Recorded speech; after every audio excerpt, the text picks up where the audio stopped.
Hello, meu povo! Bom dia, boa tarde, boa noite. Mais uma vez estamos aqui. Eu não sei nem qual é a quantidade mais do podcast, que eu já até perdi as contas, mas Gabi bota aí pra vocês. E hoje a nossa entrevista vai ser com uma pessoa que eu conheci, né? Eu costumo falar que Deus une propósito e não pessoas. E me apresentou essa mulher guerreira, forte, né? Que é uma mãe atípica. E ela veio hoje aqui para falar para vocês sobre a história dela, que eu tenho certeza que será assim de grande valor para as mães que também passam pelas mesmas coisas que ela passa e para outras pessoas que não passam entenderem o que uma mãe atípica passa. Então eu quero apresentar para vocês hoje a Simone. Oi. Muito obrigada, Simone. Seja muito bem-vinda. Se você Obrigada. pudesse apresentar aí pro pessoal. Meu nome é Simone, tá? Eu moro na Praia Grande, tenho 2 filhos especiais, um médico e o outro veio com síndrome de Down. Tenho 55 anos. Hoje, atualmente, estou terminando minha faculdade de Direito. Esse ano já vou ser bacharel de Direito. Oh, coisa boa! Então, sim, a gente se conheceu, né, faz pouquíssimo tempo. E você me contou muito vagamente, que eu não quis nem saber muito, para que você viesse aqui, eu, junto com todo mundo que vai te ouvir, se surpreender com a sua história. E eu queria que você contasse pra gente, né, o início aí da sua caminhada como mãe, e como que foi toda essa sua trajetória para chegar até aqui e se tornar uma bacharelada em Direito, né? Então, como foi tudo isso? Então, na realidade, nós nos casamos, eu tinha 19 anos. Aí fui trabalhar em São Paulo, aí minha mãe falou só poderia ir casada, nós nos casamos. Você sempre morou lá pro litoral? Sempre, no litoral. Aí a gente veio para São Paulo na ocasião para trabalhar. Aí eu tive o meu primeiro filho com 21 anos de idade, né? Já estava morando no litoral, quando a gente retornou. E estava tudo bem, tudo certo, a gravidez normal. Aí no dia do parto, né, eu comecei a sentir as dores no dia 21 de maio, à noite, estourou a bolsa e nós fomos para o hospital. Aí chegando lá, o médico estava de plantão, que foi fazer o parto, né, e aí eu fiquei em trabalho de parto por mais de 10 horas. E eu pedia para ele, para fazer cesárea, tudo que eu estava com muita dor. Desculpa, foi lá na Baixada ou foi aqui? Foi na Baixada. Foi lá na Baixada. Isso. Aí, enfim, nessa confusão toda, a gente foi pro centro cirúrgico e ele falou que o anestesista, pra vocês poderem entender toda a história, né? Sim. E aí ele falou o anestesista que podia aplicar, que chama analgesia tirar dor do parto normal, né? Uma coisa que eu achei desnecessária, porque se você já tá com tantas horas de dor, mas Sim. enfim. E nesse momento que ele aplicou a anestesia, ele subiu. Aí foi aquele desespero no centro cirúrgico, aí os médicos subiram lá, os enfermeiros na minha barriga para fazer com que ele descesse. Tentando o parto normal, de qualquer jeito. Não dava mais tempo de ser cesárea, porque ele subiu. Meu Deus. Aí foi aquela loucura. Aí eu percebi todo o desespero do parto, da sala de parto, não tinha pediatra lá, e aí ele foi e tirou ele a fósfise, né? E nessa que ele fez esse procedimento, ele deslocou a clavícula dele, rompeu as pleuras do pulmão dele, então foi tudo muito difícil. Eu não estava entendendo absolutamente nada, né? E aí ele já foi levado direto para a UTI.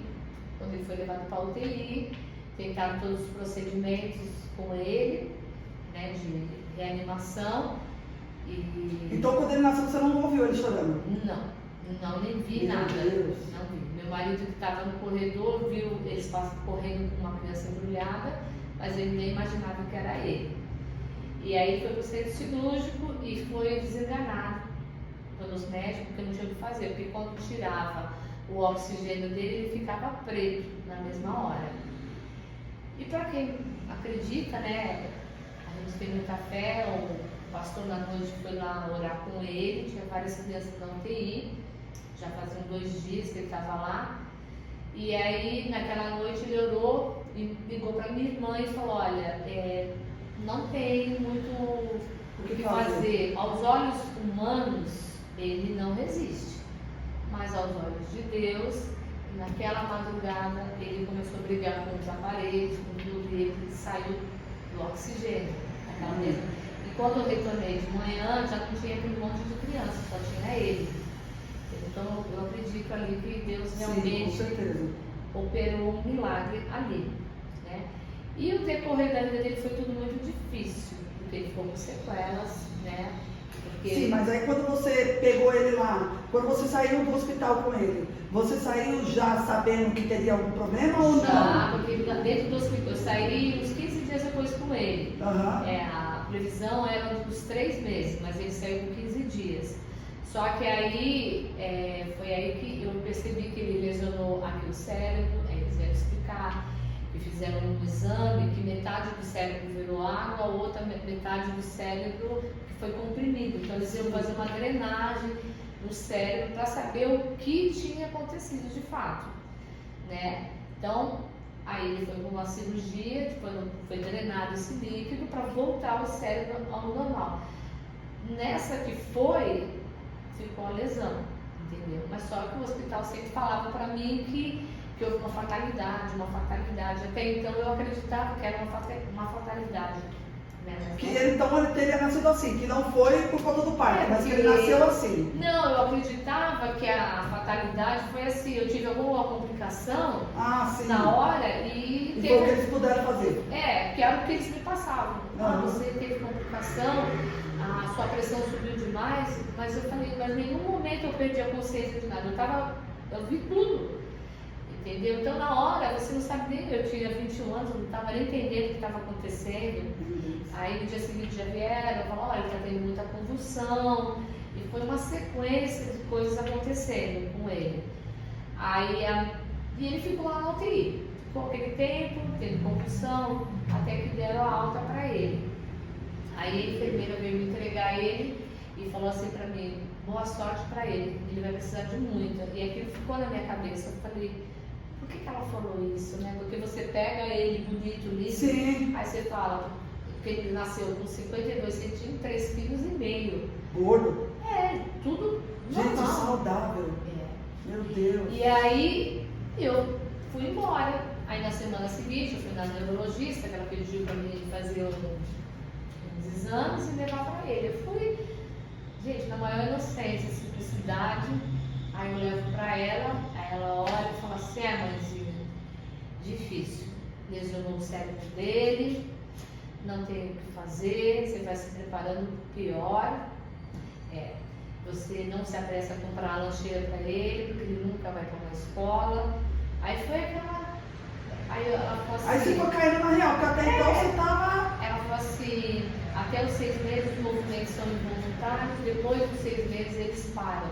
Porque ele se mexia tudo. Sim. Aí eu peguei, isso foi em maio que ele nasceu. Aí eu peguei e falei assim para ela, não, se ele deixou ele vivo até aqui, é porque ele tem um plano. Eu não aceito isso que a senhora falou. Eu rejeito isso. Ela falou, mas vai se acostumando, que é isso? Aí eu peguei e saí dela meio arrasada mesmo. A verdade foi essa. 21 anos. Quanto tempo você tinha? Quanto tempo ele tinha? 3 meses? Não, tinha nascido, acho que nem um mês ele tinha. Resumindo, né? Você viveu todo Não, você viveu todo esse terror dentro da sala de parto. Uma agressão, Terror. E aí, tipo assim, ainda por cima saiu do hospital com os médicos não deixando claro pra você o que tinha acontecido. Aí você, depois de uns dias, me leva pra pediatra que... Da neurologista que acompanhou ele lá dentro. Meu Deus! Fora do hospital. Entendeu? Aí eu peguei, saí de lá, enfim. Aí ela pegou, só que quando foi em dezembro, ela falou pra mim assim, pode ficar tranquila, ele vai se movimentar, porque ele já tá com 7 meses, já passou o período, e ele continua. E aí ela falou assim, isso daí é um milagre mesmo que aconteceu. Aí eu peguei, pode contar toda a história? Pode. Aí eu peguei e falei assim pra ela, aproveita. Ela falou assim, vamos fazer um documentário que eu quero levar para o congresso, no caso dele, que a lesão é muito grande. Eu falei assim, tudo bem. Eu falei, aproveitando, doutora, é umas coisas estranhas que estão acontecendo. Ele acorda e faz assim. Aí ela falou, tipo um susto? Eu falei, isso, tipo um susto. Ela Ela falou assim, então para tudo, que eu acho que ele desenvolveu a síndrome de West. Ou você nasce com ela, ou um trauma de parto. E eu falei, o que é essa síndrome de West? Ela falou assim, não tem cura. Ela é, se ele for andar, talvez por 7 anos, talvez. A gente vai ter que medicar ele, mas eu vou ver os exames, tudo para ter certeza. Aí eu peguei e falei, tá bom, aí comecei minha saga. Se você me perguntar todos os médicos, eu posso dizer todos os nomes, né? Eu fazer os exames, levei para ela. E nisso que ela estava vendo o exame, ele teve na frente dela, acordou e teve esse movimento. Ela falou, é síndrome de West. Aí ela pegou, olhou os exames e fechou, mãe, eu sinto muito, não tem cura, não há o que a gente fazer. Eu vou dar umas injeções para ele, que chama ACTH, ele vai ter de cortisona, ele vai ter muita efeito colateral, vai engordar, né? E aí eu falei, tá bom. E aí eu comprei as medicações e dei, e quase enlouqueci com ele, porque ele comia assim, ele não gosta muito de leite, mas ele tomava 2, 3 litros de leite por dia. Nossa. Aí nesse período ele pegou catapora, quase morreu, foi o corpo inteiro, dentro da garganta, porque deu reação. Foi tudo muito difícil. Aí eu falei pra ela, a senhora vai fazer O documentário? Ela falou assim, vamos esperar, eu acredito que não. Com essa síndrome, não. Aí eu, tá bom, só que passou o tempo, ela falou assim, vamos ver as injeções, tudo, vamos fazer o exame? Aí eu fiz o exame, ela falou assim, você vai ter que repetir o exame, porque tem alguma coisa errada, não tem síndrome mais aqui. Eu falei, não, então eu volto lá no outro lugar e faço. Aí eu levei pra ela e falou assim, meu Deus, tem alguma coisa que cuida dele, porque não tem mais vestígio da síndrome. E aí ela falou assim, vamos fazer o documentário. Aí foi marcou o dia, tudo, a gente foi lá. Aí foi uma mãe e eu, né? E a outra criança tinha tido uma lesão bem pequenininha dele, é todinha aqui. E ele estava, da idade dele, de 1 ano e 2 meses, deitado, com sonda. E ele, né, com aquela lesão toda, já engatinhando, derrubando tudo. E aí a mãe, uma coisa assim que me marcou, falou pra mim, poxa, se eu tô aqui é porque eles acreditam neles, né? E eu falei pra ela, eu achava que era isso, eu acho que é, né? E depois que ela me explicou, que ela no congresso ia explicar isso, por que um tinha uma lesão tão pequena e o outro tão grande, e por que essa discrepância, né? Sim. Pro outro. Enfim, aí foi feito isso, aí o tempo foi passando, né? Aí, com 6 anos, ele começou a ter 40 convulsões por dia, 40 convulsões, 30, era direto, não tinha mais controle. E aí eu falava com ela falou assim, eu já te dei um monte de medicamento, já fiz isso. Aí eu fui no médico aqui em São Paulo, muito bom, o Dr. Salomão Schwarz, não falo isso aí porque ele é conhecidíssimo, fantástico, ele é muito fantástico. E ele pegou e falou que, quando ele viu ele falou assim, mãe, essa criança não é dos exames, não pode ser, porque a do exame jamais estaria assim, é completamente diferente. Eu falei, mas é ele. Aí ele falou assim, a senhora teria que andar de joelhos, se a senhora tivesse noção do que aconteceu. Aí eu falei, e assim? Ele falou assim, ele teve. Porque teve médico que falou pra mim, não, ele não teve. Ela se enganou. E aí ele falou, não, realmente ele teve. Agora, não me pergunte como ele não teve mais. Porque isso realmente sumiu. Assim, E não sai. Porque a pessoa, ou ela desenvolve ou ela nasce. Isso. Então isso significa que acompanha a vida inteira. No caso dele, ele foi curado mesmo. Curado. Né? Cientificamente não teria como curar. Não. Entendi. Ele até, aquele filho daquela atriz, a Isabel Filardes, o filho dela já mal tem essa síndrome. Eu sempre acompanho também ela. E é uma síndrome muito violenta, bem violenta, terrível. É muita convulsão, muita. Aí eu falava para ela, doutora, eu não sei mais o que fazer com tanta convulsão. Eu falava para ele, ó, a luz está acesa, eu estou no hospital. Era o nosso código. Então ele chegava em casa, via a luz acesa, eu dizia, bom, ela está no hospital, porque era direto. Meu Deus. Quando ele acordava. Quantos anos ele tinha? 6 anos. 6 anos. Isso. Aí falei, Senhor, não sei mais o que fazer. Aí ela pegou e me deu. Ela falou, olha, eu vou te dar essa caixinha. para você não ficar indo para o hospital, você vai você mesmo aplicar nele. Eu falei, eu? Eu não vou aplicar isso, eu tenho medo. Como que eu vou aplicar isso? Ela falou, a primeira vez vai ser difícil, mas depois você vai conseguir. Aí eu peguei aquela caixinha, eu orei e falei, Senhor, eu não vou usar isso. Eu não sei o que tu vai fazer, mas eu não vou usar. E aí eu peguei e falei para ele, vamos visitar uma outra igreja? Eu queria visitar. Eu conto isso, gente, porque faz parte da minha história. Lógico. Né? Tem que crer, mas foi exatamente isso que eu estou falando. E a gente foi nessa igreja. Chegou lá nessa igreja, a gente sentou, ele sentou junto. Aí eu olhei para trás, um senhor de Deus pegou a cabeça dele e começou a orar. E eu olhei para o homem, mas eu não consigo lembrar do rosto, ele viu também, ele disse, tudo bem, né? Se mal não fizer, se ele não fizer, mal vai fazer. Tá orando, tô na casa do Deus, com Deus. certeza. Isso foi um domingo. Quando foi segunda-feira, ele não teve mais, na terça ele não teve, aí quarta. Eu falei para ele, nossa, as convulsões pararam. Aí eu voltei nela.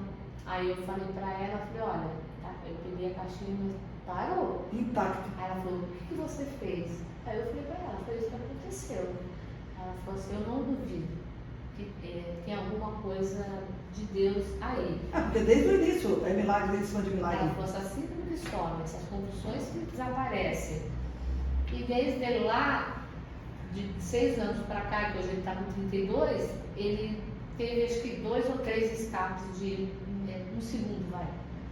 Desde lá. Foi muito rápido. E aí a vida foi indo por todas as dificuldades. Aí eles não falavam, minha médica, tem a outra, tem a outra, tem a outra. Mas e por que eles falavam que você tinha que ter outro? Foi uma fatalidade. Isso daí foi uma fatalidade, você é jovem, você não tem problema nenhum. Eu falei, não vou ter. Quando ele tinha 14 anos, eu vou ficar grávida. Aí eu fiquei grávida. E aí estava tudo bem, fiz os exames. Foi planejado. Fiz os exames. E é o meu medo, que até então, quando chegou nos 14, só para complementar, esse Salomão Schwartz falou assim para mim, o que falaram para você que ele teve? Eu falei, falta de oxigênio, que eu tive algumas complicações, pressão alta. Ele falou assim, falta de habilidade do obstetra. Na hora de retirar ele tirou ele papá. E foi ele que fez isso, me afirmou. Aí a minha ficha caiu. Ali, eu comecei a segurar o médico. E eu falei, como que eu vou fazer agora para corrigir isso?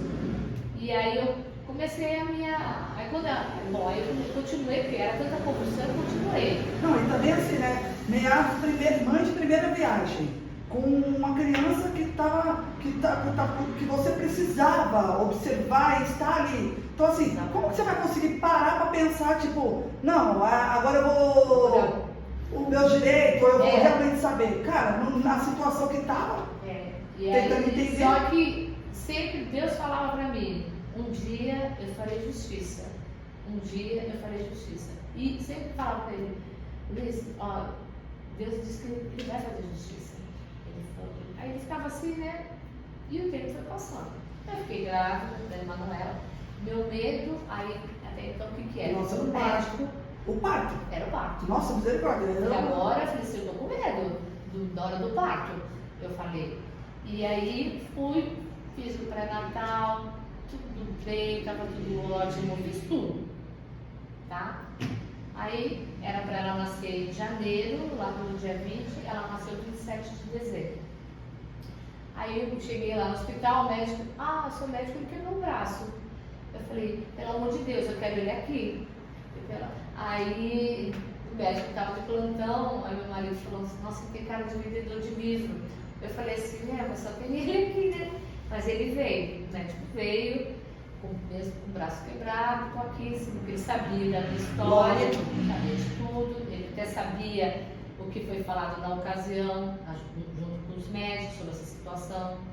Quando eu falei o que aconteceu, ele falou o ano que aconteceu. Eu falei, então o senhor sabe dessa história? Eu nunca tinha visto esse médico. Resumindo, tinham se falado lá, né? Ele foi mandado embora do hospital com 3 meses. Aí, enfim, aí eu peguei, tive a cesariana, correu tudo bem, tudo normal. E aí, só que aí quando ela nasceu, pediatra, ninguém viu nada. Ela foi lá No berçário? pro berçário, né? Aí deram leitinho pra ela, tudo. Então, ela, tudo bem, assim, porque ela nasceu tipo com hipoglicemia, sabe? Uhum. E aí veio a suspeita de síndrome de Down. Aí, só que eu não sabia. Aí o médico falou pra ele que ela tinha essa suspeita. E ele falou, pediu, pelo amor de Deus, não fala pra ela. Deixa que eu falo, ela não vai suportar. Não, mas uma hora a gente vai ter que falar. Ele falou, uma hora, mas agora não. Agora não é hora. Agora não é hora. E aí eles tiveram que ir embora, porque não podia ficar com acompanhante, era particular mesmo, pelo convênio, foi embora e tal. E aí, quando foi à noite, esse médico foi lá no quarto, fechou a porta, olhou pra minha cara e falou assim, já te contaram? O médico do braço quebrado.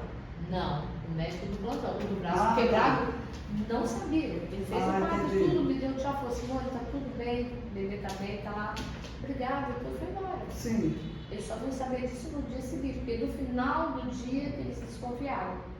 E aí ele falou pra não falar nada pra mim. Aí ele pegou, era umas 10 horas da noite esse médico de plantão, ele pediu pra não falar, foi lá e falou pra mim, te contaram? Já? Falei assim, do quê? Contaram o quê? Aí ele falou assim, ela tem síndrome de Down. Na hora que ele falou isso, Você sozinha? Não, sozinha. Eu tremia. Aí ele falou assim, mas a gente vai ficar tudo bem, só vim te contar. Aí quando ele saiu, eu pulei da cama, aí eu liguei pra minha irmã. E ele tava lá, tava todo mundo lá. Eu falei assim, Yasmin, eles estão falando que ela tem síndrome de Down, eu não acredito. Ela, o quê? Calma. Imagina, ela não sabia o que falar, porque ela não esperava. Porque o Nossa, que antiético, né, cara? Realmente, enfim, para não falar outra coisa, né? Não, antiético mesmo. Aí ele pegou, aí eu chorava, porque pensei que ia arrebentar os pontos. Meu Deus. Quando amanheceu o dia, o médico veio, fez o parto. Aí ele me abraçou e falou assim, eu sinto muito, não tenho nada, exame nenhum, realmente, os exames estavam tudo bem. Eles me pediram os exames, eu dei os exames, aí todos olharam e falaram, realmente, não tem nada aqui. Aí eu peguei e falei pra ele, falei, olha doutor, ainda bem que eu não sou, porque eu não sei o que eu faria se eu soubesse. Sim. Eu não sei o que aconteceria comigo. Porque, Nossa, verdade. entendeu? Eu não tinha nem pensado nisso, mas se você ficasse sabendo antes de ter ela, como eu seria? Eu não sei o que eu faria. E aí eu não queria ver ela de jeito nenhum. Aí mais um milagre acontece, né? Aí eu tô lá no quarto, aí vem a médica, se apresenta pra mim e tal, que tava de plantão. Bom, você sabe, né? Ela tá com barulhinho no coração, a gente vai ver um cardiologista. Eu falei, não quero saber de coração, eu quero saber, ela tem síndrome de Down? Ela falou, mãe, são menos importantes. Eu falei, pra mim é o mais importante, não tô nem aí com o coração. Eu tava muito revoltada. Lógico. Desamparada, enfim. Sim. Aí ela falou assim, ela tem a síndrome de Down, sim. Eu falei assim, tá bom. Aí ela falou assim, mas assim que o cardiologista vê ela, eu volto aqui pra falar com a senhora. Aí eu peguei e fiz assim pra ela, tipo, não tô nem aí. Aí o pessoal passou, aí quando foi de tarde, dava pra ver que era uma UTI neonatal, assim, bem pequenininha ali, bem em frente ao quarto. Aí eles fecharam a cortina, o cardiologista tá ali e tal. Eu, tá bom. Aí eu vi o vulto dele assim, passando, né, o cardiologista, e voltei pro quarto. Aí vem fiquei no corredor, tô junto com ele, minha irmã, aí sai uma médica, toda de branco, linda, cabelos encaracolados, aí veio falar comigo. Eu vim falar com a senhora sobre como é o nome dela? Eu falei, Manuela. Ela falou, então, Manuela. Ela tá bem, o cardiologista examinou ela, já tem síndrome de Down? Aí ela, síndrome de Down? Não reparei. Eu falei, como você não reparou? Tá todo mundo falando que ela tem síndrome de Down? Aí ela falou assim, não vi, mãe, eu não vi. Eu olhei que é uma criança linda, que é uma bebê grande, mas eu não vi síndrome de Down, nem reparei. Eu falei, mas o coração, ela falou assim, olha, ele é mais barulho do que o problema. mas eu vou te dizer, de 1 a 10, 9 vai dar tudo certo. Eu falei, tem 1%, eu pensei, né? E aí... Ah, ela era cardiologista? Não, ela era a pediatra que acompanhou lá dentro. Vocês vão entender agora a história. Ela estava lá dentro, acompanhando o cardiologista, e veio me trazer a notícia. E aí eu peguei, ela falou assim, aí ela me abraçou, vai dar tudo certo e tal. Eu falei, qual é o seu nome? Ela falou, Ellen, doutora Ellen. Eu falei, tá bom então, obrigada e tal, mas eu estava devastada. Aí voltei pro quarto, aí vejo que 20 minutos vem a médica de manhã. Oi mãe, eu vim conversar com a senhora sobre o cardiologista. Eu falei assim, já sei, a médica já veio falar comigo. Ela falou, que médica? Eu falei, doutora Ellen. Ela falou, que Ellen? Eu falei com ela agora. Ela me falou que é mais barulho, que problema. Eu falei, ela acabou de falar comigo. Aí ela, não existe nenhuma Ellen. Eu que estava com o cardiologista. Eu falei, não, a senhora está nervosa. Aí eles pegaram, não, ela veio e falou. Ah, os outros também viram? Viram? Ele viu, minha irmã viu? Eles viram. Eu falei, eu não tô louca. Ela falou comigo, ela me abraçou, ela falou. Aí ela pegou e chamou o chefe da UTI. Aí ele veio e falou assim, não existe nenhuma Ellen. Não existe. É ela que está de plantão desde de manhã, ela que acompanhou. Aí eu lembrei dele quando foi curado por aquele homem, que é um anjo enviado por Deus. Sim. Aí eu falei, tá bom então. Aí eu fiquei quieta, não falei nada. Eu falei, tá bom. E aí ela realmente ficou saindo do hospital com ela, mas eu muito revoltada. Ela de fato tinha síndrome de Down, assim, afirmado por eles, mas sempre com a interrogação. Sim. Aí ele veio na pediatra, aí a pediatra falou que é da família há muitos anos, falou assim, olha, ela tem a síndrome de Down, precisamos fazer o cariótipo e tudo. Aí eu falei, eu não aceito, doutora Gazela, não aceito. Ela falou assim, mas vai dar tudo certo, eu sei que é difícil para você por causa do Henrique. E aí eu saí, larguei ela com a minha irmã e saí, fui embora. Tão nervosa que eu tava. Imagina. Aí fomos e fizemos o cariótipo. Nunca tinha feito esse exame. Aí eu peguei, já estava com 4 meses isso. Aí eu peguei e falei para ele, olha, eu quero ficar sozinha, falar com Deus, eu quero abrir esse exame, não sei nem o que está aqui, mas eu quero abrir esse exame sozinho. Aí ele pegou e falou, bom, vou sair, ele pegou e falou para minhas irmãs, acho que ela não está bem da cabeça. E aí eu peguei, comecei a orar. E aí eu falei, vou abrir esse exame, eu quero que o senhor me revele o que tem nesse exame. Porque eu não sei nem o que eu vou ler aqui. Aí eu peguei e falei assim, bom, aí tava lá 47XX, é XY, né? É. Menina, né? 47XY.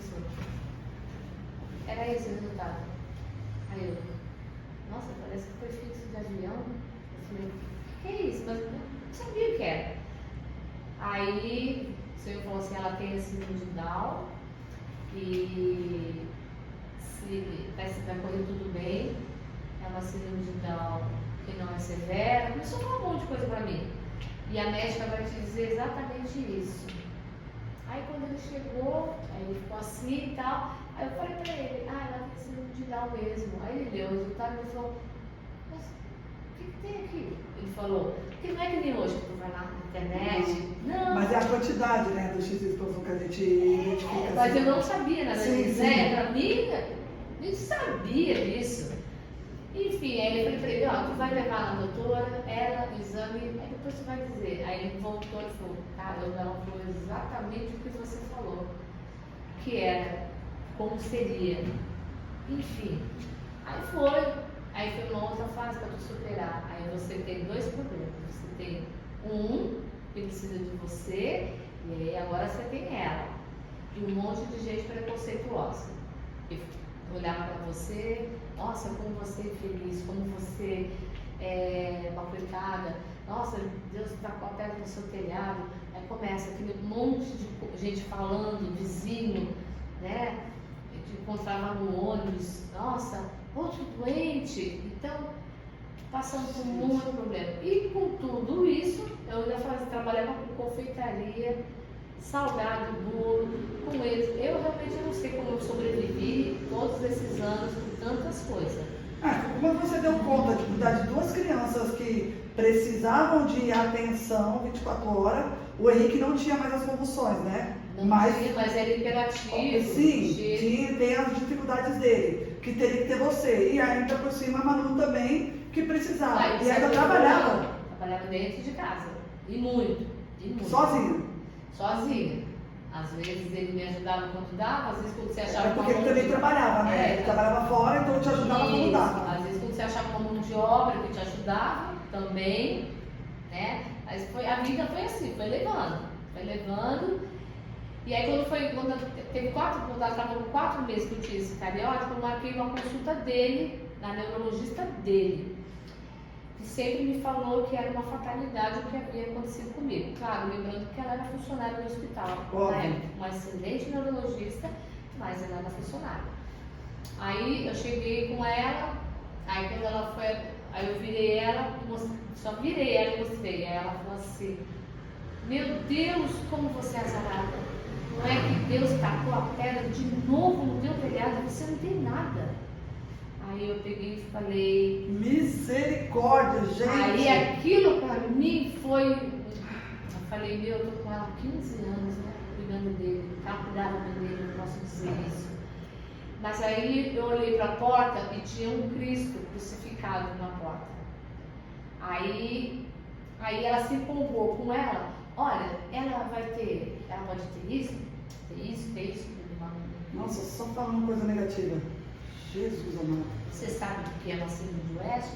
Algum síndrome de Down desenvolve essa síndrome de West? Então você sabe. Aí eu só ouvindo aquele monte de coisa, sabe? Aí eu falei assim, olha, o que eu preciso é para me ter uma declaração dele, porque ele vai entrar numa outra escola especial e eu preciso dessa declaração lá. Claro, porque a consulta é para ele, tipo, não é para ela, porque ela ficou examinando ela. Mas Deus sabe de todas as coisas. E aí ela começou a fazer o relatório dele, aí eu olhei e falei, ela não escreveu isso. Ela escreveu ali, sequela de toque traumatismo e hematoma subdural. E ela nunca tinha escrito sequela de toque traumatismo. E eu li, e enquanto ela falava, eu catei o papel, guardei, e aí eu olhei para ela e falei assim, doutora Maria Lúcia, eu sei que o seu Cristo está ali pregado na porta, crucificado, mas o meu Cristo vive dentro de mim. Mentira que eu não estava sentindo nada daquilo, mas eu falei, eu estava destruída, né? Mas com raiva, eu imagino. Eu queria matar ela, eu queria me matar, era muita coisa que eu queria na hora, assim. E aí eu peguei e falei para ela, então, se ele deu, ele sabe o que ele deu. E saiu, e não voltei nunca mais. Aí eu saí, fiz os exames que ela queria, aí comprovou que a gente realmente não tinha problema genético nenhum, entendeu? E não voltei nunca mais. E aí o tempo foi passando, aí você fica assim olhando, então será que vai ter isso? Aí você começa, né? Olhando, mas o tempo foi passando e realmente ela não teve aquelas coisas que ela falou que ela ia ter. Mas ela teve que passar por uma cirurgia cardíaca, fazer uma correção. E aí o médico apertando, você tem que fazer. E aí eu falei, não, eu fiz tanto milagre, vou esperar mais um milagre. Mas o milagre não veio da forma que eu esperava. Mas Deus tinha outros planos, né? Aí a professora do meu filho na época falou assim, olha, onde você vai operar ela? Eu falei, acho que Santa Casa mesmo, aqui de Santos. Ela tem uma amiga minha, que ela tem um filho também atípico, e ela é assistente social no hospital em São Paulo, que tem a parte social lá, tipo do Albert Einstein, essas coisas, né? E o hospital do coração, Ciro Libanês, né? Eu vou te colocar lá dentro. Aí eu falei pra médica, ela falou, lá dentro? Eu falei, acho que eu vou colocar lá dentro. E de fato, foi a primeira consulta do ano, foi a dela, de 2005. Aí passou pra lá um monte de bateria de exame. Aí eu fiquei de janeiro até agosto indo e voltando desse hospital. Por quê? pegamos virose, pegamos isso, pegamos aquilo. E eu tinha, era coisa assim de rico mesmo, sabe? E como é que você fazia para fazer essa gestão? Porque assim, é você, seu esposo, seus 2 filhos, né? Ainda trabalhava. Como é que foi para você fazer esse jeito? Você tinha suporte? Não, eu parei tudo, meu trabalho eu parei, passei para minha sobrinha e ela continuou fazendo. E você carregava o Henrique para tudo quanto é lado? Ou tinha alguém que ajudava você? Não, aí ele ia ter promoção no serviço, porque até então não tinha.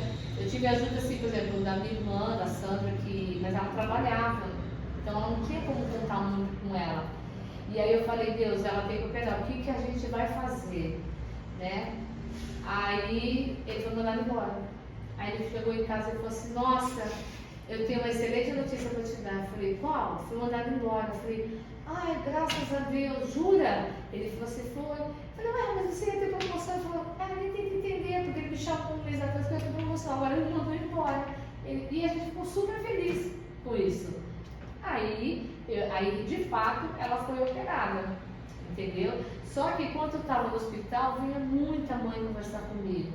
E aí conversava, eu orava com elas, aquele gente que veio correndo e disse, ele foi curado, alguém vai precisar operar. E eu fui conversando, fui conhecendo muita mãe, fui dando apoio para muitas mães que estavam desesperadas, porque vinha mãe do Brasil inteiro. Eu era que morava mais próximo, vamos dizer assim, o resto era Mato Grosso, tinha mãe que morava já lá dentro. Sim. E aí ela foi operada no dia 2 de agosto. E aí eu já estava meio preparada, porque as crianças operavam, o hospital espetacular. Sim. Mas quando abre o peito, elas têm muita tosse, muita coisa, entendeu? E com ela não aconteceu nada. Ela foi muito bem, a médica tratou ela muito bem, com as vacinas, tudo. E aí, com uma semana eles deram alta, mas ela fez vários exames para ter certeza que ela realmente poderia ter alta. Porque a mãe falou assim, não tem nada. E deram alta, aí uma semana eu voltei para casa. Aí você volta para casa, aí você imagina. Aí você tem um filho especial, aí você tem ela, aí você tem um problema de desemprego. Eu falei, o que a gente vai fazer agora? Né? Aí a família, na medida do possível, ajudava, mas assim, era só nós 4 mesmo nesse momento. Né?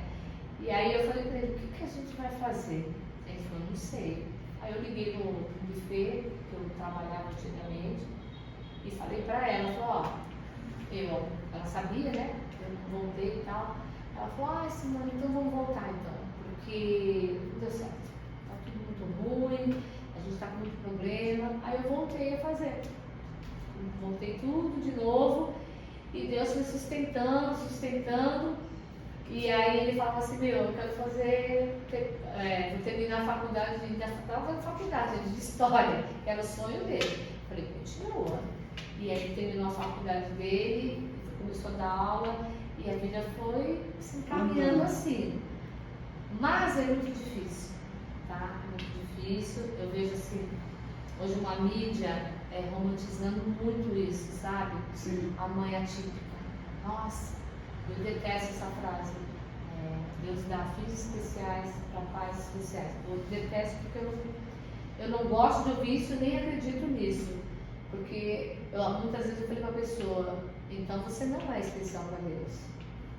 Ela, não, eu sou. Eu falei, ele não te deu? Eu sou melhor que você? Então eu começava a confrontar as pessoas.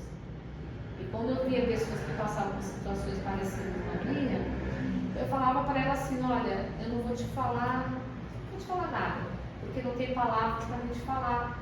Eu não vou falar qualquer coisa, eu vou te falar que pode contar comigo, eu estou aqui. É isso que eu vou te falar, porque esse luto é teu. E aí eu acompanho muitas mães, a maioria das vezes você não tem amigos, não quer andar com você, te exclui. Aí as pessoas falam, coisa da sua cabeça. Não, não é. Não é porque você vive na pele. Entendeu? Você vê que há uma certa exclusão, entendeu? Então, eles por si só também não têm amigos, porque os normais não querem ter esse tipo de amizade. Então balança a cabeça, aquelas coisas bem assim, sabe? E aí eu vejo que muitas vezes ela fala, a menina, ela fala pra minha irmã, eu quero ter amigas. Do jeito dela, eu não consigo entender que ela tem uma dificuldade. Ela fala assim, eu entendo bem. Aí eu falo, que amigas que eu posso dar pra ela, né? E muitas vezes, dentro da própria igreja, você tá, aí você acredita que aquele povo que você convive vai entender você e vai acolher, né? Aí eu falo, se o teu povo não acolhe, o que dirá os de fora? Sim. Entendeu? Então, aí eu vejo essa coisa na internet, eu vejo mães esgotadas, e é verdade, eu sou esgotada, meu marido é esgotado, mas a gente tem que continuar. Sim. E aí eu falava para Deus, Deus, não aguento mais a confeitaria, eu estou muito cansada, não aguento mais. E aí todo mundo, não, essas coisas de fato, se olhar o Instagram lá, coisas diferentes, muito boas mesmo. Sempre fiz com excelência, vendendo tanta dificuldade. E aí eu sempre tive um sonho do direito para ajudar outras pessoas e por causa da situação que eu vivi. Sim, pela sua própria história, né? Porque tem muitas mães não sabem nem da metade dos direitos delas. Sim. Entendeu? E aí o tempo vai passando. Aí a minha irmã perguntou ao meu cunhado se eu queria fazer a faculdade de Direito. Eu falei assim, eu tô velha para isso. Eu tô com 50 anos, eu vou fazer Direito agora? Ela, não tem nada a ver. Sonho é sonho, você é muito capaz, você ajuda um monte de gente sem ter faculdade, sem nada. Imagina você com a faculdade. E aí eu fui. Aí então você imagina, né? Os dois, a confeitaria, a faculdade, eu não sei como eu surtei. E eu fui. Aí ele se aposentou, ficou em casa e ainda me ajudou mais. Sim. Mas eu também, ele falava, não aguento mais isso, eu não quero mais isso. Aí eu peguei, fui lá na cozinha do trabalho, lá nos fundos, eu montei a cozinha lá. E eu orei, falei, Senhor, se esse ano, era 2022, que vai começar 23, sumir todas as minhas encomendas, eu vou entender que é um sinal teu que eu devo parar. Aí eu orei nisso, de fato. Janeiro, nada. Fevereiro, nada. Falei, Jesus, agora eu tô ficando um pouco preocupada. E aí, quando foi 23, tem um advogado que eu conheci há muito tempo atrás, né? Aliás, é uma pessoa que eu amo demais, me ajudou muito, né? Aí ele colocou um anúncio que precisava de uma assistente. Aí eu brinquei com ele e falei, vou me candidatar. Aí ele falou, bora, vê segunda-feira aí pra gente conversar. Aí eu tremi, passei pra chorar com a minha criança na creche. Porque falei, gente, o que eu vou fazer agora? Agora eu tô com medo. Você não estava ainda na faculdade? Tava. Você já estava? Já tava no segundo ano já. Uhum. Aí eu peguei e falei, agora eu faço o quê? Aí eu peguei, fui. Aí eu conversei com ele, porque é muito estranho. Tem idade do meu filho. Sim. Aí eu falei assim, doutor, é o seguinte, pega os seus currículos, olha, analisa e depois a gente amigo, continua sendo amigo. Não me pega não, tá? Tipo, eu tô com tanto medo que melhor se analisar, de repente tem uma pessoa melhor que eu. Mais ou menos isso. Aí ele fez assim, aí eu falei, qual é o salário? Ele falou, eu falei, nossa, cara, só isso? Olha pra ele. Aí ele falou, Eu falei, bom, tá bom. Eu falei, mas fique em paz. E fui pra faculdade. Aí quando eu tô na faculdade, ele falou, começa amanhã? Amanhã você pode começar. Aí eu, Jesus, o que eu vou fazer agora? Eu só sei ligar o computador, eu não sei mais nada. Aí eu fui. Foi uma coisa muito esquisita. Aí chegou lá no escritório, eram 2 advogados, né? Homem. Aí eu comecei a limpar o escritório, comecei a colocar flor, eu comecei a dar uma vida no escritório. E aí eu falava assim, doutora, eu não consigo fazer isso. Ele ficou uma vez, 2 vezes, na terceira vez ele falou, faz sozinho. Eu falei, eu não sei fazer. Ele falou, você vai aprender. Então eu dei muita coisa para ele mesmo. E aí foi. Aí ele viajou. Nessa que ele viajou, veio o cliente. Aí o advogado era um pouco tímido e não quis atender. Eu falei, eu vou atender. Aí eu de louca.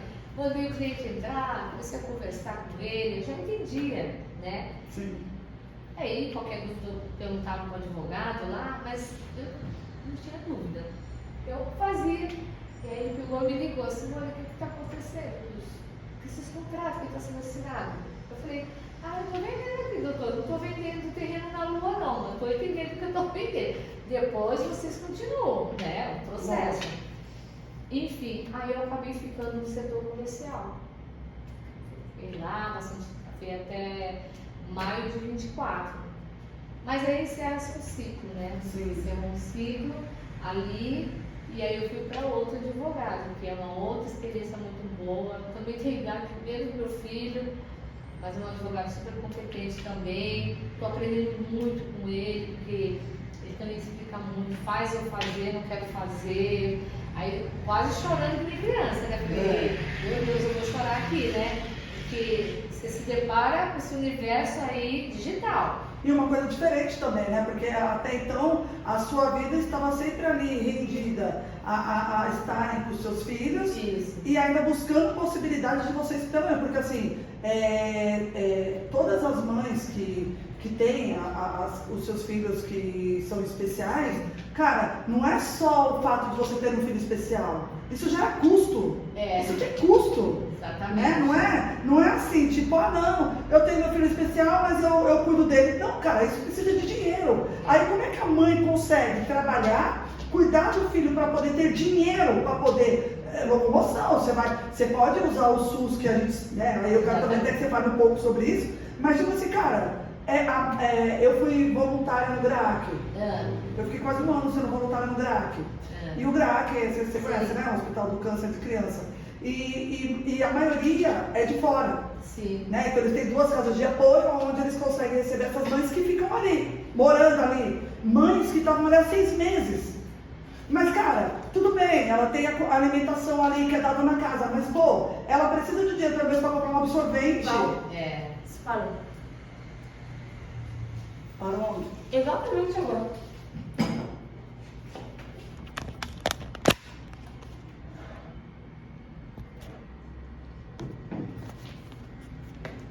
Você parou só pra mostrar que tava descarregando a bateria, você acredita? Carregou agora? Tá carregando? Não, tá 20%. Celular. E não é melhor colocar... Quer continuar nesse? Ou vai parar? A gravação tá rolando, eu vou só cortar aí. Tá, mas tem que ficar de olho pra não Sim. parar, tá? Pode ir? Então, elas precisavam de dinheiro pelo menos para comprar o absorvente delas, quer dizer, para uso pessoal, gente. E assim, quando elas estavam dentro da unidade, por exemplo, elas tinham lá o almoço delas, né, lá na casa, de apoio, né, da Ronald McDonald, enfim, tem lá. Só que quando elas estavam no hospital, algumas vezes, a alimentação vinha só para criança. Cara, elas precisavam de dinheiro para se alimentar.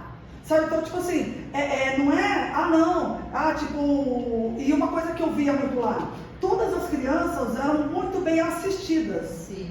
Mas eu vi mães destruídas. Eu vi mães que, cara, eu chorei várias vezes com elas. E eu trabalhava na brinquedoteca, né? Eu era voluntária na brinquedoteca. Quando eu estava lá no GRAAC, na brinquedoteca, eu ficava com as mães. Eu via as crianças brincando, aí eu sentava do lado delas. Falava, de onde você veio? E lá. Eu escutei muitas histórias. Cara, eu ia embora arrasada, que eu falava, meu Deus, ninguém olha essas mulheres. Ninguém olha pra elas, cara. É exatamente isso. Todo Que mundo triste. fala, eles são vítimas. Sim, nós também somos Óbvio. vítimas. Eu falei, eu cuido deles e quem cuida de mim? Quem cuida do meu marido? Porque é difícil. Sim. Todo mundo só olha assim, que você é uma mulher maravilha. Aí se um dia você falar, meu, eu tô cansada. Pronto, tá falando mal do filho. Não rejeitando o filho. Fraqueza, joelho no chão. Isso, eu falei, gente, eu tô falando agora da parte humana da coisa. Sim. O meu cérebro não entende mais o que ele está vivendo. Ele entende que ele está cansado, que ele está estressado. Entendeu? Então, eu necessito desse descanso. Todo mundo cansa. Eu vejo essas mães, entendeu? Quem cuida delas? Muitas falam comigo, eu fico sozinha, ninguém me visita, ninguém me chama, entendeu? Muitas delas falam isso, entendeu? A gente quer ter uma vida assim, social, como qualquer pessoa, Claro. né? E No caso, que eu falei pra você, eu consegui, quando ele ia fazer 20 anos, eu consegui entrar com um advogado. Na ocasião, entrou com erro médico. Depois de 20 anos. Ele ia fazer 20 anos. Faltava uns 20 dias para 20 anos, mais ou menos. Tá? E aí foi feito a curatela dele, né? Porque para especial, né? O rapaz não tenha terminalidade, né? Vamos dizer Sim. assim, né? Não prescreve, né? Mas para mim sim é prescrever. Sim, por causa do tempo, né? Do tempo. E essa advogada, na ocasião, ela entrou nesse processo, não acreditando muito nele, mas entrou. Não, assim, entrando no mérito da questão, mas pulando de tudo, eu tive que tirar dela por motivos, passei para esse advogado que eu estava no escritório, que me ajudou a escrever advogado, e passei agora para esse segundo advogado nesse escritório que eu estou. Por quê? Na realidade, porque eu estou lá, né? Sim, tu pode estar acompanhando Eu estou melhor. acompanhando, eu não vou dar dando trabalho para outro advogado por causa disso, mas esse advogado que eu fui trabalhar primeiro, ele me esclareceu muitas coisas, me ajudou em muitas coisas, e foi aí que eu consegui receber os danos morais. Não foi nada daquilo que a gente idealizou, se bem que não tem valor para esse tipo de coisa, né? Por isso que eu falo, a justiça, muitas vezes ela não é justa, né? Não. Sabe, é uma vida que não tem valor, mas eles conseguem diminuir até o valor. Sim. Entendeu? E aí, agora a gente está na luta da liquidação da sentença. O que é? A manutenção e recuperação dele, o tratamento, que desde 2019 já foi decretado, né? Mas ele só foi dado entrada em 2023, quando eu fui com esse advogado, que já era para ter sido dado entrada. Eu ainda não consegui concluir isso, né? E eles oferecem, chega a ser ridículo, usou 15 mil para o resto da vida para bancar os medicamentos dele. Falei, 15 mil não dá nem para sair do lugar. Sim. Entendeu? Porque é remédio, é um monte de Sim. coisa, é tratamento. Tá? Mas em resumo, tudo isso que eu quero falar realmente para as mães. Às vezes ela está lá, se vê nessa situação, não tem mais sonho, não acredita em mais nada, só se vê assim frustrada, porque é frustrante mesmo, né? Você idealiza uma coisa que não vai acontecer, Sim. entendeu? Não vai, é aquilo, entendeu? E aí ela pega e fala assim, não vou fazer mais nada, né? E não é assim, você tem que, sei lá, ser voluntária, ou fazer um curso, fazer aquilo que você gosta, aquilo que você sonha, porque a tua mente precisa desse descanso. Eu sei que muitas vezes é difícil, Sim. mas você falou, todo mundo precisa de uma rede de apoio, Precisa. né? E em questão dos remédios das crianças, os dois tomam só ele? Só ele? Ele toma, Só ele? são remédios caros que eles se negam a pagar, o juiz já mandou, então pra gente sai caro. E quem custeia esses remédios? Vocês? Nós pagamos os remédios, porque um remédio custa R$350. Nossa, ele não tem No nenhum. SUS só tem aquele bem baratinho que vai na farmácia e tu compra baratinho, né? E eles colocaram isso lá, que o SUS pagaria tudo. Só que eu como estou lá, falei, não, o SUS não causou isso em mim. O Sim. juiz concordou que não, quem vai pagar é eles mesmos. Lógico. Entendeu? O convênio, tudo. Mas até hoje a gente custeia. Na verdade, cabe uma pensão, né? Uma pensão aí vitalícia. Aí foi um erro também grave, porque Não foi solicitado? Foi solicitado, o juiz não falou sobre a questão e não houve embargo. Foi aí que eu fui entender Nossa. que não foi Porque embargado. aí cabe com certeza Aí entramos com uma ação uma pensão rescisória agora. vitalícia. Entramos agora com uma ação rescisória, que estava esperando transitar e julgado, né? Vai entrar cassação rescisória. Ele já você tem lousa das crianças? Não. Dela não consegui. Dele Dei no tem. dele, mas tá assim, por um fio. Porque tá no pente fino, né? Eles acham que a gente ganha muito dinheiro. Porque hoje o LOAS vai ter que estar em estado de miserabilidade. Isso é verdade. Isso aqui não é assim, como Não, você não é. falou. É tanta coisa que precisa, gente. Sim. Muita coisa. Inclusive um salário mínimo que o governo paga de loas para mães típicas serve para quê? Já vi aqui. Porque se o remédio dele é R$300, E aí, ele não come, ele não O veste? gasto dele hoje de medicamento e convênio, eu tenho quase um salário mínimo, vai. É, porque na verdade, tipo assim, a questão maior é assim, a mãe, ela não, ou a mãe, ou às vezes o pai, né, que a gente estava até conversando ali, que também tem essa questão de a mãe, que você estava falando, você tem que dar graças a Deus que o seu esposo ficou, né? Que isso também é uma coisa absurda. É ridículo. É ridículo.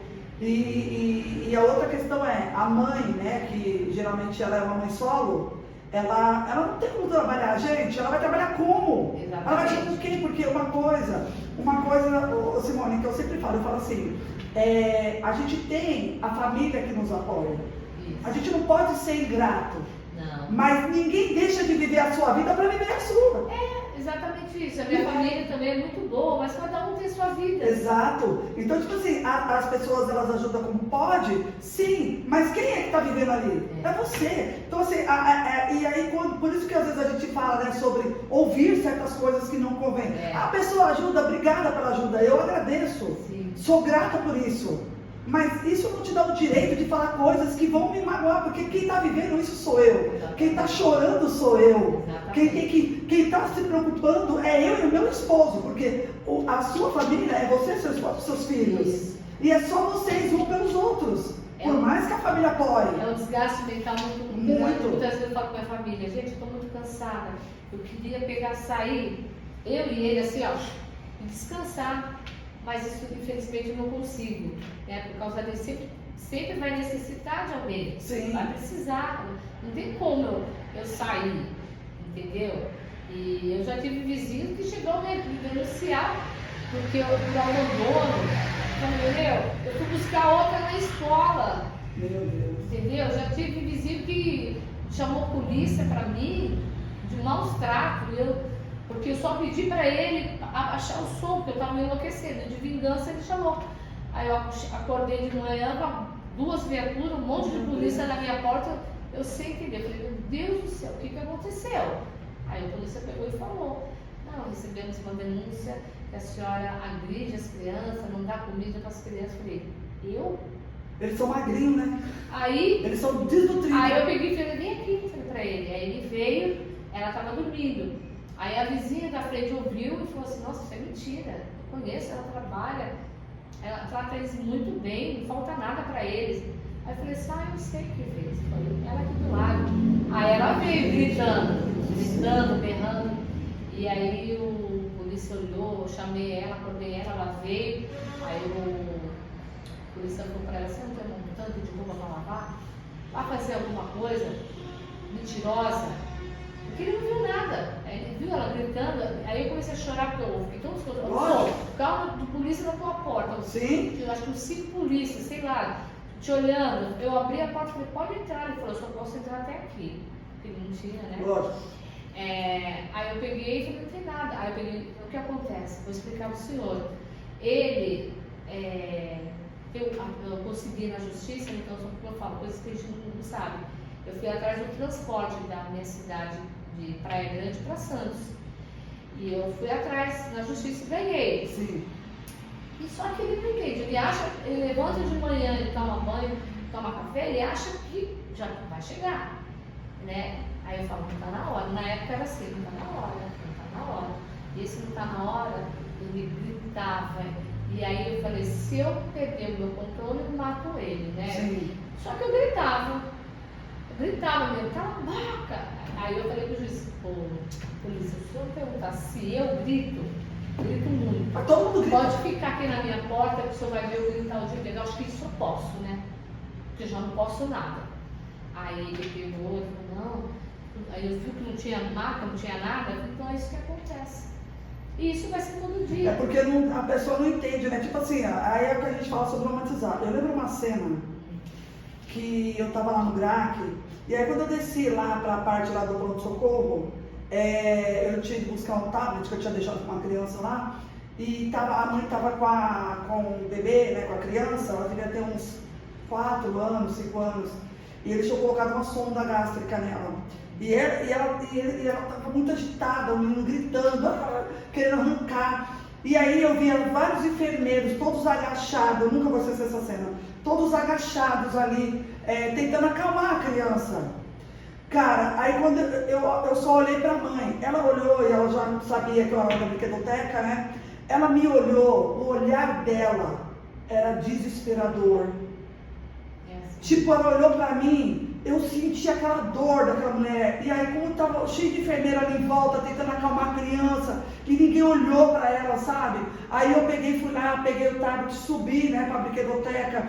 Mas eu subi com uma dor tão grande, sabe? Aí eu subi e fiquei lá com ela na cabeça. E eu falei, mas Senhor, por que eu não fui lá? Mas não tinha como, porque tava muita gente ali em cima da criança, ela com a criança no colo. Sim, sim. Aí beleza, aí eu fiquei lá, né? E aí eu orei por ela, eu falei, Senhor, meu Deus, traz paz para aquela mãe. Ai, acalenta o coração dela, né? Porque, meu Deus. E na hora que eu fui embora, lá no grade, na saída, tem um banco do lado de fora, que às vezes eu fico esperando a perua passar para pegar eles, o transporte para levar para casa. Na hora que eu saí, ela estava sentada lá, com a criança no colo.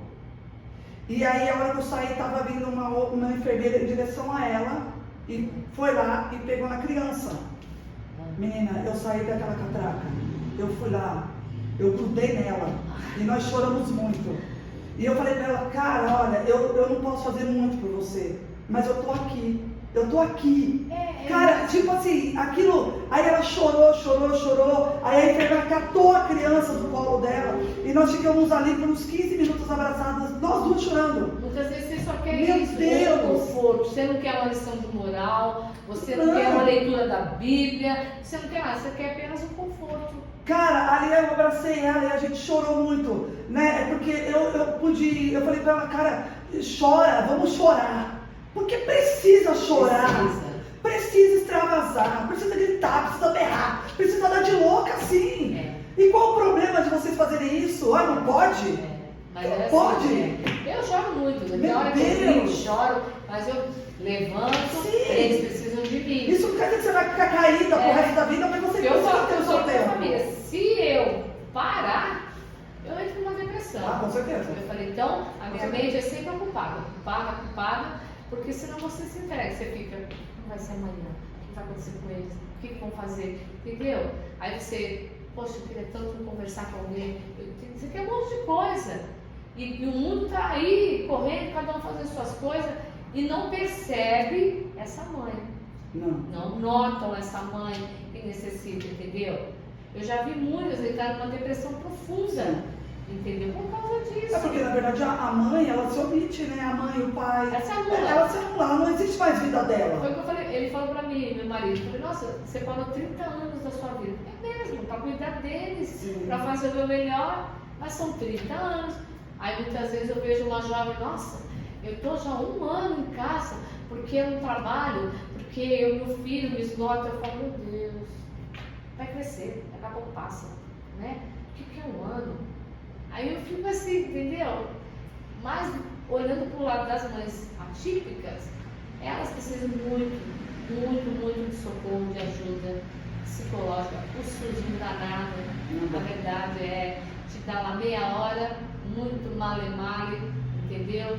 Aí põe foro, tudo junto, TO. Você fica o dia inteiro com a criança lá na clínica, mas você sabe que tem a maioria das clínicas, assim, o meu sonho, eu sempre falo que todos os meus sonhos, veio antes de Deus, nasceu no coração dele, ele manda pro meu. Isso. E o meu sonho é poder ter uma clínica, ou uma associação, ou uma ONG, eu não sei direito, eu sei que isso vai existir, aonde a gente vai poder acolher todas essas mães, sabe? E ver o quanto elas são importantes, o quanto elas são especiais, e o quanto elas têm valor nesse mundo para ajudar outras pessoas, sabe? Porque só quem passa é que pode falar. Exatamente. Ninguém que passa, não, eu imagino. Não, você não imagina não, você não sabe de nada.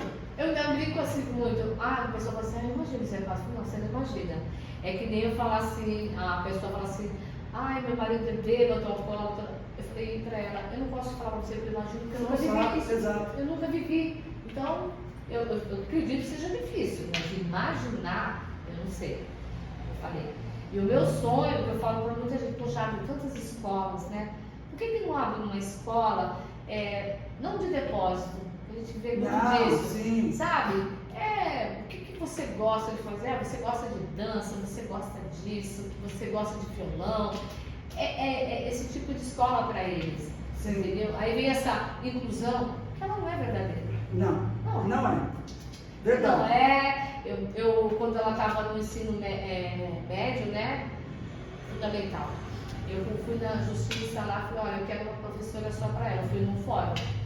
Aí cheguei lá, aí a assistente social, não, você quer uma vaga na creche? Eu falei, não, eu quero uma professora só para ela. E é direito dela. Aí ela falou assim, mãe, não existe isso. O que a gente tem é atendente. Eu falei, atendente eu não quero, eu quero professora. Aí eu peguei e joguei a jurisprudência tudo em cima, nem estava estudando faculdade, em cima da mesa dela.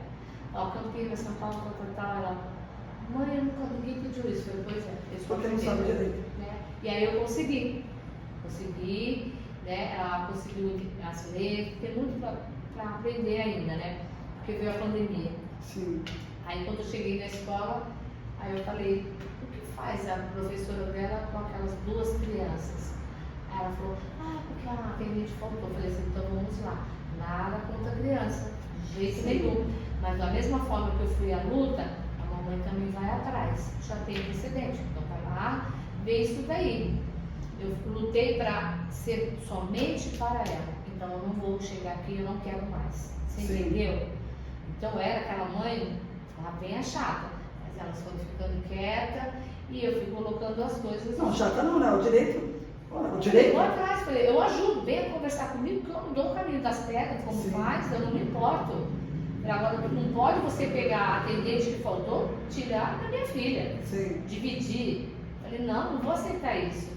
Entendeu? Então sempre é assim, é uma luta que não vai ter fim. Hoje, qual que é a sua, você só precisa falar só se você quiser, mas qual seria a rotina de vocês hoje? Hoje que eu falo vocês, você, seu esposo e seus 2 filhos. Então, hoje a rotina é assim, eu entro da 1 às 6 no escritório, né, nesse horário, ele fica o dia inteiro, aí ele leva para fono, ele leva para dança, ele vai em reunião de escola, se não puder ir no médico junto, ele vai. Então, quem fica hoje mesmo com tudo é ele que faz comida. Mudou o jogo agora? Olha, quando você trabalhava, eu cuidava. Gente, e isso é bonito de se ver o casal unido, né, por um só objetivo. Porque o homem que foge, pra mim, é covarde. Sim. É um covarde, porque ela não fez sozinha, o filho veio, e aí, vamos enfrentar isso junto. Sim. Né? Eu sempre pude contar com ele, nunca tive problema com isso, tá? Eu escondia o rosto dela, colocava fralda e ele arrancava, e aí ele falava, aí eu falava, estava fora de mim, né? Eu falei, eu vou entregar ela. Ele falou, se for entregar, eu entrego você, mas não entrego ela. Aí a minha irmã, não, se você for entregar, eu vou pegar ela pra mim. Eu falei, não, na família, olha, foi umas coisas de louco, entendeu? Porque é aquele luto. Sim, e que é normal. Eu não esperava isso. Sim, agora imagina de tudo que você passou com o Henrique. Cara, seria muito sobrenatural você achar que seria normal. Exatamente. Foi? Assim, a sociedade, eu sei que as pessoas elas confundem simpatia com empatia. Isso. Tá? As pessoas não sabem diferenciar, né? Isso vai passar. Não, já passei por isso. É simpatia. Agora, amiga, chora, porque eu sei o que é isso. Eu vivi. Todo motivo. Exatamente. Então, assim, as pessoas têm que aprender a separar. A mulher tem que parar de chorar. Para de chorar. Eu olhei bem pra cá. Eu nem conhecia as duas. Eu olhei bem pra cada outra e falei assim, deixa ela chorar. Qual o problema dela chorar? Só alivia. Falei, mas ela tem que chorar. Aí ela me abraçou, essa mulher, ela chorou. E assim, eu me envolvo, eu choro junto. Né? Aí ela chorou, eu falei, não. Aí eu falei pra moça, né? Ela tá uma missionária, tá? Eu falei pra ela, deixa eu te falar uma coisa. O luto tem que ser vivido. Para ser curado tem que ser vivido. Deixa ela chorar. Mas se for muito tempo, eu falei, cada um tem o seu luto. O tempo que determina é a pessoa, não é você. Então, desculpa, tá? Mas ela tem que viver o luto. Deixa ela viver o luto. Talvez ela não saiu até hoje do luto, porque as pessoas só falavam para ela parar de chorar. É mais ou menos, dá você no joelho, não chora, agradeça, e tudo dá graça. Claro, tudo dá graça, mas a gente precisa chorar, porque o peso é grande. Sim. Entendeu? Então, quando vem com essas frases, é difícil. Gente. Ai, dá graça. Ah, e se fosse você? Se fosse você, será que você teria chegado onde eu cheguei? Deus sabe de todas as coisas. Eu falei, sabe, se fosse você. Exato. Ali, não estou rejeitando eles, Não. mas não me venha com respostas simples para problemas difíceis. Com certeza. Sim, e eu vou te falar mais. Eu sou mãe de duas crianças, de um homem e de um adolescente. É. Quando meu filho nasceu, ele não chorou. E na hora que ele nasceu, né, eu tive depressão pós-parto e tal, mas na hora que ele nasceu, eu não ouvi ele chorando. Eu fui ouvir ele chorando depois mais ou menos de uns 2 minutos. Que quando levaram ele pra sala e foram fazer a sucção, as limpezas, daí eu escutei ele chorando, né? E aí quando trouxeram ele pra mim, eu falei, essa criança não é minha. Olha o tamanho dessa criança. Ali eu já tava com depressão pós-parto. E quanto foi difícil. Uma criança saudável, mas onde eu passei por um problema de depressão pós-parto. E que, cara, hoje, né, hoje como psicóloga, eu sei que realmente era uma depressão, tive acompanhamento, e eu lembro que eu perdi o libido. Então, assim, basicamente eu era casada, né, meu marido me procurava, eu gostava do meu marido, eu amava ele, mas eu perdi a lubrificação, perdi o libido mesmo. E eu procurei uma psicóloga na época, ela falou pra mim que a minha obstetra falou, procura um psicólogo, você tá com depressão pós-parto. Né? E eu fui. Você sabe o que a psicóloga falou pra mim? Que eu tinha que largar do meu marido porque com certeza eu não tinha mais desejo sexual por ele. Misericórdia. Juro por Deus. Acredito. Juro por Deus. Eu tive uma rejeição com meu filho durante muitos anos. Que coisa. Eu não sabia se eu o amava, porque ele era meu filho, e eu tinha obrigação de amá-lo, ou se eu realmente o amava. É mais ou menos isso. E eu passei por um período que eu não podia falar isso pra ninguém, sabe por quê? Porque na minha volta o que tinha era um monte de mãe que eu realmente não sabia se elas amavam ou se elas fingiam que amavam. Porque pra mim era muito real. Né? Inclusive até minhas irmãs, eu tinha uma irmã minha que o filho dela era 9 meses mais velho que o meu, e ela pegava o filho dela e ela chorava, ela falava, é um amor tão grande que não cabe no meu peito, ela chorava, eu olhava e ficava assim, Olha, sabe, vivo isso daí, eu falei, meu Deus, será que eu era assim, mãe? Será que eu amo? Será que eu não amo? É um misto de sentimentos. Durante muitos anos, o meu filho com 2 anos e meio, eu dei uma surra nele. Eu batia muito. O mais novo? O mais velho. Eu me enfiei no trabalho, para mim não ter que viver com ele. Então assim, eu passei por muitas coisas. E que eu nunca falei para ninguém porque as pessoas elas não entendiam. Eu me julgava, me culpava, sabe? Tipo, você não cuida do seu filho, você é uma péssima mãe, que você é isso, que você é aquilo. Julgamento, né? Cara, e eu tava vivendo com os meus próprios conflitos, sabe? Tipo, e ninguém olhava. E eu acho que por isso eu tenho esse olhar para a mãe. Porque nunca ninguém perguntou para mim como eu me sentia. O que você tem? O que você tá sentindo? Sabe? Tipo, e aí... Uma vez, aí eu comecei minha saga de falar, Senhor, me ajuda. Porque não vai ter ninguém que me ajuda, porque ninguém me entende. Isso mesmo. Ninguém me entende. Me ajuda a entender, me ajuda a compreender. Então, assim, durante muitos anos eu tive essa depressão pós-parto que perpetuou na minha vida. E que eu arranjei uma psicóloga horrível, que ela disse pra mim que o que eu tinha era uma questão do meu marido, então larga dele. Fácil, né? Fácil, larga dele. Né? Então assim, demorou muito. Quando eu tive meu segundo filho, ele tinha mais ou menos 6 anos. E quando ele nasceu ficou pior ainda pra mim, porque daí eu comecei a me culpar mais ainda, de falar, meu Deus, agora é diferente. E agora? Que loucura, né? Então assim, por muito tempo. Com esse não aconteceu. Não, eu acho que também a situação que eu estava vivendo nem me cabia uma depressão pós-parto, eu tive que reagir. E aí começou a minha saga com o meu filho mais velho. Eu precisava me resgatar. E outra, ele estava crescendo, eu precisava resgatá-lo. Também, né? O sentimento dele. Resumindo, foi uma luta, viu? Uma luta, até que um dia realmente foi um milagre mesmo. Deus mostrou para mim, ele falou assim que ele tinha vindo e que ele era uma descendência de uma continuação de um propósito da minha vida e que ele tinha sido enviado para mim. E a minha luta toda também não era só psicológica, era espiritual. Sim. E aí começou a minha luta. Porque eu era mãe e eu precisava resgatar ele. Olha, foi assim uma coisa maravilhosa, porque eu pedi várias vezes perdão para ele. Perdão. E aí eu comecei a falar também sobre isso. E você, quando você começa a falar do seu problema, é porque você está se curando. Sim. Né? Mas vamos falar. E aí um dia, e começou outras mães vir falar pra mim, Val, meu Deus, eu não tive que ser mãe, Val, porque eu não sei, Val. Eu falava, fica tranquila, calma, eu passei por isso. Vai passar.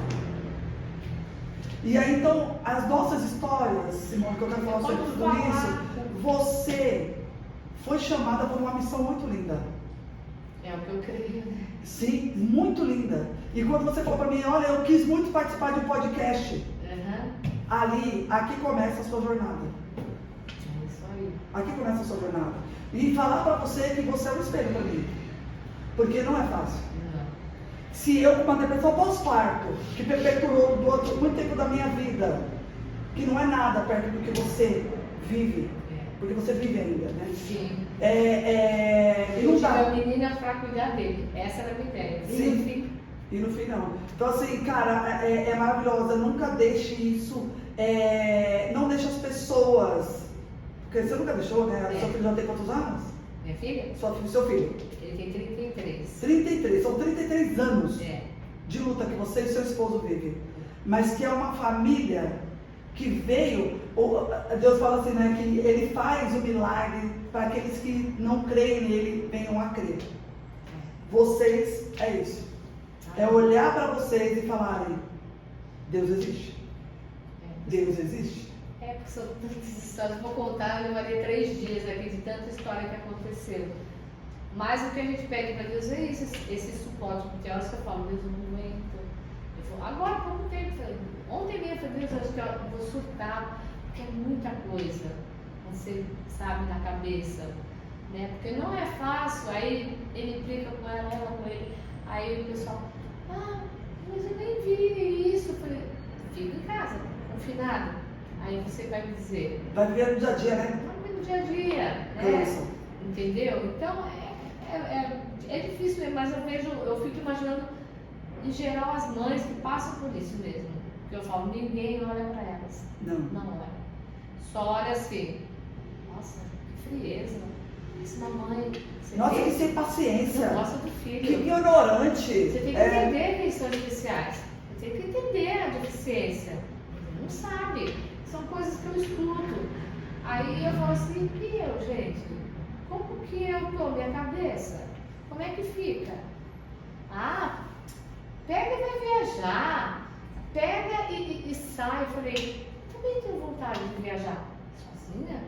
Eu tenho essa vontade. Sim. Porque eu já vivo 24 horas com eles, entendeu? A vida toda. Então, quando você vê o casal viajando, uma coisa, eu também tenho essa vontade, gente, igual a qualquer mortal. Sim. Entendeu? Eu conheci uma mãe, logo que ela nasceu, que a menina nasceu com síndrome de Down também, você falou do luto, né? E ela, nossa, aceitou de boa, era o meu filho, esperado e tal. Eu achei isso muito estranho, né? Aí eu até comentei com a terapeuta lá, ela falou, estranha ela, né? Não que ela tenha que estar sofrendo, mas você é um barco, não vem dizer que é. Ela se matou 6 meses depois. Sim, isso que eu ia falar, é uma aceitação. Ela se matou. Então, nossa, pra mim foi um barco, pra mim não foi. Esse silêncio dessa, ela queria mostrar pra todo mundo que ela estava bem. Não, na verdade o cérebro dela não processou. Não processou. Não processou. E ela queria mostrar que o filho estava tudo bem, e não estava tudo bem, entendeu? Então, às vezes você tem que falar mesmo, chorar, gritar, falar.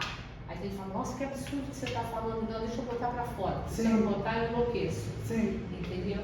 Mas em resumo, é isso. O direito é isso que eu estou fazendo agora, passando para as mães que queiram fazer seus sonhos, não desistam mesmo, a vida não para, entendeu?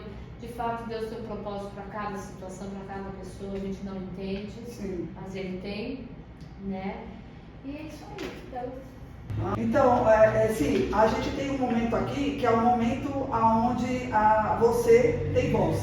Então, é um momento que todos os nossos convidados têm para poder deixar uma mensagem para o mundo. Certo. Tá? Então, aí vai ficar a bola com você. Você pode falar o que você quiser, da maneira que você quiser. É uma mensagem, principalmente para as mulheres, né? Que a gente falou muito sobre elas, né? Sobre nossa, né? Então, assim, eu queria que você deixasse uma mensagem para elas. Então, fica com você aí agora a vez. Então, a mensagem que eu quero deixar para as mães atípicas, principalmente, né? Que não desistam dos seus sonhos, que a vida não parou por causa disso. Eu sei que cada um tem uma realidade. Para as famílias, essas mães precisam sim de uma rede de apoio, tá? Porque elas precisam descansar, elas precisam sair, espairecer. Elas têm sonhos para realizar. Não é porque ela tem um filho atípico que ela não pode. Isso, ela pode. Mas não as abandones, tá? Porque elas precisam muito de ajuda. Muito bem, Sim. Muito obrigada. Eu Que amei te agradeço. conhecer. Muito obrigada mesmo. Você não tem noção naquele dia eu olhei para você, eu já gostei de você e pelo pouco que você falou, eu já te admirei. Hoje, com certeza, a admiração que eu tenho pela sua família, você, o seu esposo, seus filhos, isso para mim é um prazer. É eu que me sinto honrada de poder estar aqui ouvindo a sua história e eu espero que a gente possa vir aqui se encontrar Sim. como um casal, eu com meu esposo, você com seu esposo, e a gente poder contar um pouco da nossa rotina como família, né? Então assim, eu também tenho uma família muito diferenciada, assim como a sua, e a gente fazer parte dessa coisa do bem, né? Porque, cara, e obrigado por você nunca ter desistido. Obrigada por você permanecer aqui e ter aceito essa missão, porque é uma missão. É uma missão. É uma missão. Então, assim, obrigada. Eu agradeço muito, porque com certeza a sua história vai fazer diferença na vida de muita gente. Ai, que bom, fico feliz. Obrigada, Tá? viu? Eu que agradeço. Gente, a gente encerra por aqui. Obrigada a todos. E bora vir aqui compartilhar a sua história também. É só vir.